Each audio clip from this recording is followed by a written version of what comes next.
xibaar yu wér te wóor ca tàng ba abonnez-vous pour ngeen di mën di jot suñuy vidéo. daleen ak jàmm seen chaîne bi di Buzz 221 HD kii di Babacar Touré Yacoub journaliste d'investigation bu kenn doot présenté ci réew mi di Sénégal ginnaaw ba ñu féetewoo ci parti bi di APR génnee di amal ay manipulation di daan wax que ne président Macky Sall niñ ko dalalee daal di koy tatagal ca ONU ni ni mel sax traité wuñ ko woon kii di président Bassirou Diomaye Diakhar Faye di actuel président ci réewu Sénégal kii di Babacar Touré daal dinay andi ay leeral jëmale ko ci li ni mel kii di Babacar Touré keewuloo ne lu leer ba am moom mooy que ne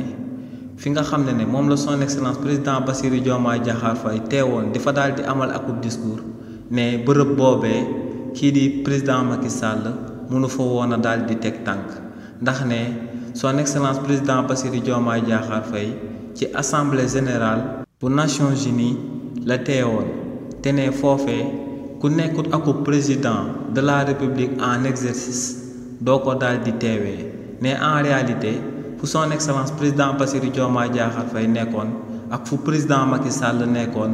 xaajuñ bay bokk ne bokkuñoon daal di nekk ci benn bërëb ne kii di président Macky Sall akub marocain moom moo ko invité woon ca New York jëmale ko ci benn conférence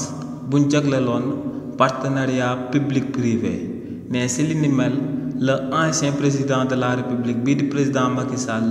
teewee woon ginnaaw ba mu demee woon foofee ca New York daal di ciy profito daal di génne waale benn livre am bu mu dippee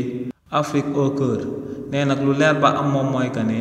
ñi nga xam ne dañuy daal di fësal ay kàddu di wax que ne président Macky Sall lañ gënoon a dalal ci biir ONU ne ñooñee ci ay manipulation lañ daal di nekk ndax ne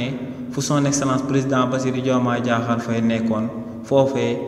kii di président Macky Sall di ancien président de la république mënu faa daal di teg tànkam